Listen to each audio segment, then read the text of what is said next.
My fiancé said. I'm keeping my ex's last name after we marry. It sounds better than yours. I nodded.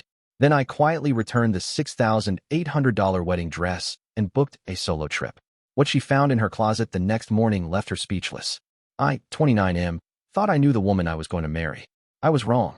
The words hit me like a freight train during what should have been a casual conversation about wedding logistics.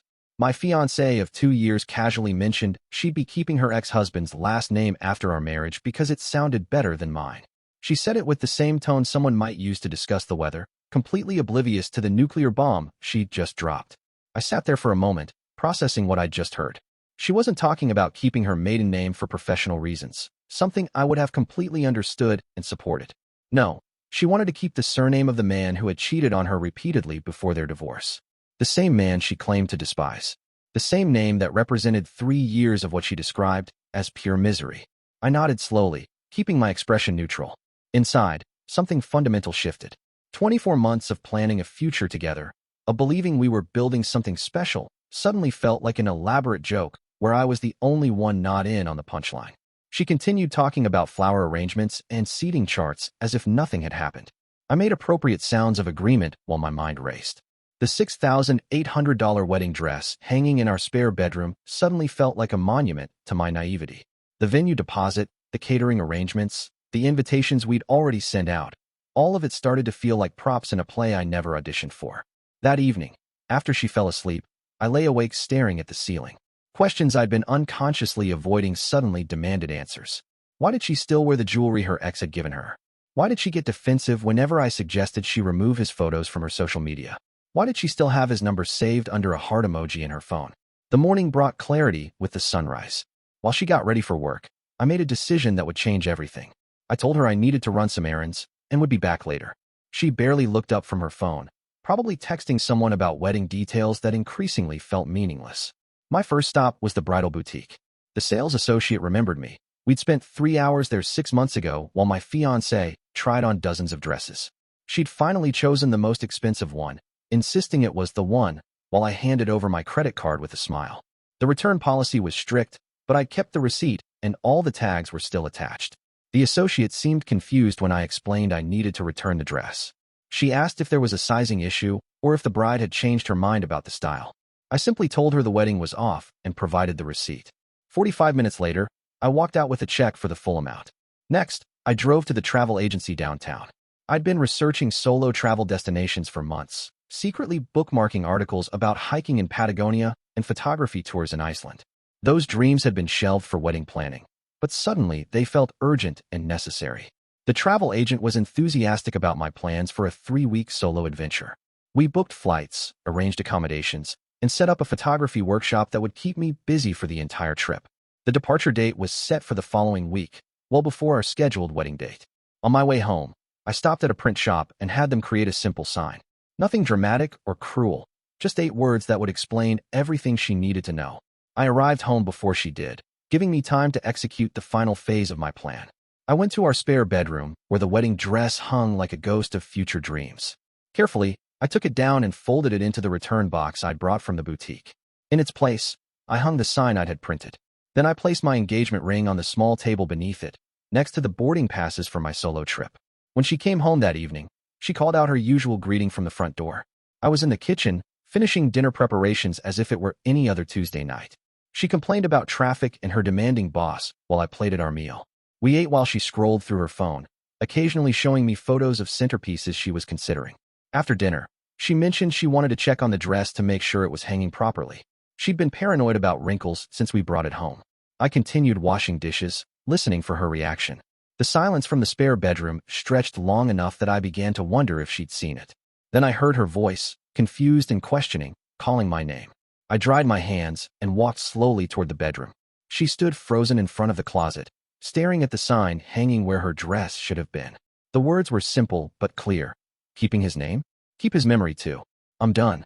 She turned to me with an expression I'd never seen before, a mixture of shock, confusion, and something that might have been fear. She asked where the dress was, her voice higher than usual. I explained calmly that I'd returned it and received a full refund. She demanded to know what the sign meant, what I thought I was doing. I picked up the boarding passes from the table and showed her my travel itinerary. I told her I'd be leaving for 3 weeks to do some thinking, and when I returned, I expected her to be moved out. The realization hit her in waves.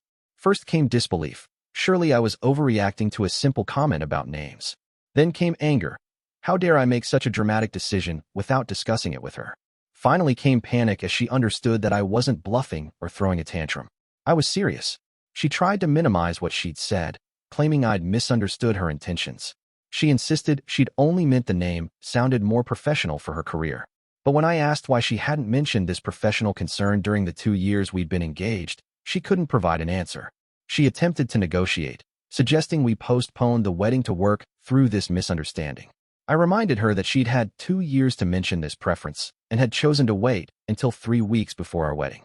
The timing felt intentional, as if she'd been waiting until I was too invested to back out. That night, she slept in the guest room. I could hear her on the phone until late, presumably calling friends or family to explain the situation. I wondered what version of events she was sharing, whether she was painting me as unreasonable or if she was beginning to understand why her words had been so devastating. The next morning, I found her sitting at the kitchen table with red eyes and a cup of untouched coffee. She asked if we could talk, really talk, about what had happened. She seemed genuinely confused about why her comment had triggered such an extreme response. I sat across from her and tried to explain what I'd been feeling. It wasn't just about the name. It was about what that choice represented. It suggested that even on our wedding day, she'd be thinking about her ex-husband. It implied that our marriage would always be secondary to her past relationship. She protested that the name was just a practical matter, that it had nothing to do with her feelings about her ex.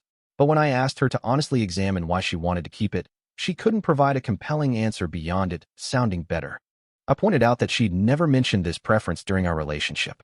We talked about everything else, careers, children, where we wanted to live, how we'd handle finances. But somehow, in all those conversations about our future, she'd never thought to mention that she planned to keep another man's surname. She grew defensive, accusing me of being insecure and controlling. She said plenty of women kept their ex-husbands' names for practical reasons, and I was being ridiculous. But her argument fell apart when I asked her to name one friend who'd done the same thing. She couldn't. As our conversation continued, other concerning details emerged. She admitted she'd been in contact with her ex more than she'd previously disclosed. Nothing romantic, she insisted, just occasional messages about mutual friends or shared memories. But the frequency and nature of these conversations painted a picture of someone who wasn't fully committed to moving forward. When I asked to see these messages, she refused, claiming they were private. The irony wasn't lost on me. She wanted privacy to communicate with her ex-husband while planning to publicly carry his name into our marriage. By afternoon, the conversation had devolved into accusations and hurt feelings. She accused me of looking for an excuse to end our engagement, suggesting I'd been having doubts, and seized on her comment as an opportunity. There was enough truth in that accusation to sting. I had been having doubts, though I'd been suppressing them. Small things that individually seemed insignificant but collectively painted a troubling picture. The way she compared me to her ex in subtle ways.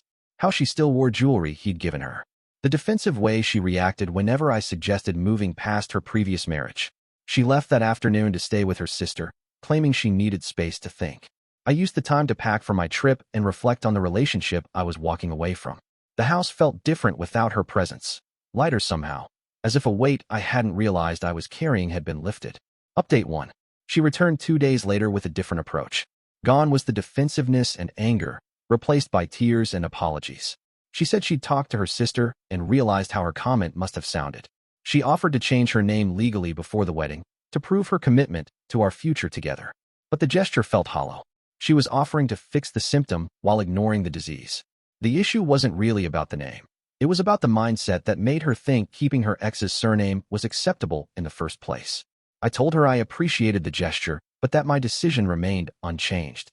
The trip was booked, and I needed time away to gain perspective. She begged me to cancel the travel plans and work through this together, but I couldn't shake the feeling that we were fundamentally incompatible. She asked what it would take for me to reconsider.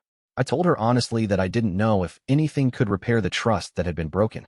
It wasn't just about forgiveness. It was about whether I could build a life with someone whose first instinct was to honor her past at the expense of our future. That evening, she made dinner and tried to recreate the atmosphere of our early dating days. She was attentive and affectionate, asking about my work and sharing stories from her day. But the effort felt performative, like she was auditioning for a role she'd already lost. After dinner, She brought up the wedding planning timeline. If we were going to salvage this, she said, we needed to make decisions quickly. Vendors needed confirmation, guests needed updates, and deposits were at risk. The practical pressure she was applying felt manipulative, as if she was betting I wouldn't want to deal with the logistical nightmare of canceling everything. I surprised her by pulling out a notebook where I'd already started making cancellation calls. The venue was understanding, the caterer was disappointed but professional, and most vendors offered partial refunds given the circumstances. I'd spent the previous day methodically dismantling our wedding plans while she was at her sister's house. The reality of my seriousness hit her hard. She accused me of giving up too easily, of throwing away 2 years over a misunderstanding. But I corrected her. I wasn't throwing anything away. I was finally paying attention to red flags I'd been ignoring for months. Update 2. My flight departed on a gray Thursday morning. She didn't come to see me off, which was probably for the best. The 3 weeks in Patagonia were exactly what I needed. Challenging hikes, stunning photography opportunities, and blessed silence from relationship drama. I'd deliberately chosen a destination with limited internet access, forcing myself to disconnect from the constant stream of messages she'd been sending. Her texts had evolved from angry to pleading to philosophical, but they all shared a common theme. I was making a mistake. On the rare occasions when I had cell service, I found voicemails from mutual friends who'd heard about our split. Most were supportive, but a few suggested I was overreacting. One friend pointed out that marriage required compromise and forgiveness, that no relationship was perfect. But sitting alone in the Patagonian wilderness, watching sunrise paint the mountains in impossible colors, I realized this wasn't about perfection. It was about fundamental compatibility and respect. Her comment about the name had been a window into how she really felt about our relationship, and what I'd seen wasn't encouraging. The photography workshop was therapeutic in unexpected ways. Learning to frame shots and capture moments required presence and attention that pulled me out of my own head. The other participants were from around the world, each with their own stories of adventure and change. One evening around the campfire, a woman from Australia shared her story of leaving a long-term relationship that looked perfect on paper but felt wrong in practice. She described the relief of finally trusting her instincts instead of trying to force something that wasn't working. Her words resonated deeply. I'd been so focused on the logistics of our relationship, the timeline, the planning, the social expectations, that I'd stopped paying attention to how it actually felt. When I was honest with myself, it had felt like work for months. By the second week of my trip, I'd stopped checking my phone entirely. The mountain air, physical challenges, and creative focus had cleared my head in ways I hadn't experienced in years. I started remembering who I was outside of this relationship, rediscovering interests and dreams I'd shelved for wedding planning. Update 3. I returned home to find the house exactly as I'd left it, but with a letter on the kitchen table. She'd moved out while I was gone, taking her belongings and leaving only the furniture we'd bought together. The letter was 3 pages long, handwritten in her careful script.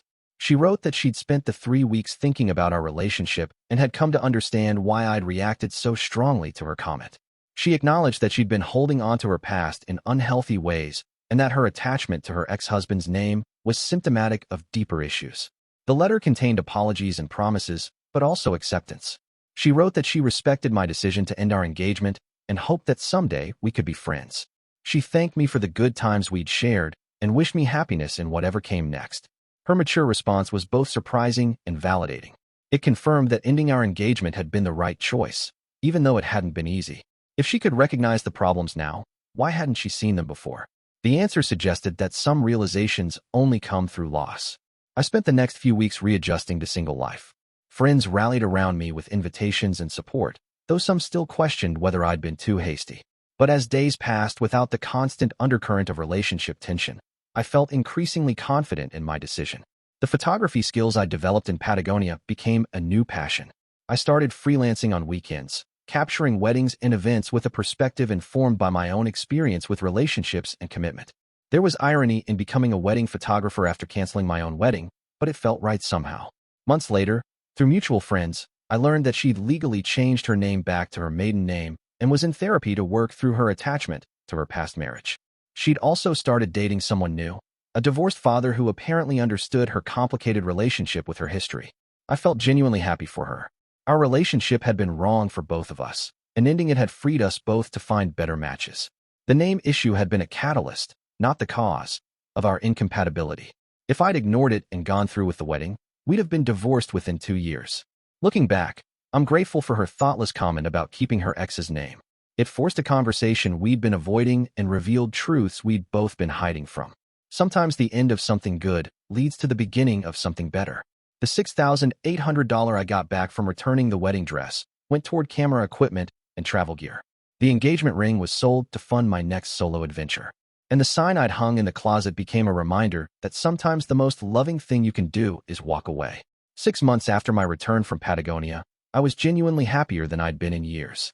Single life suited me, and I was in no rush to change that status.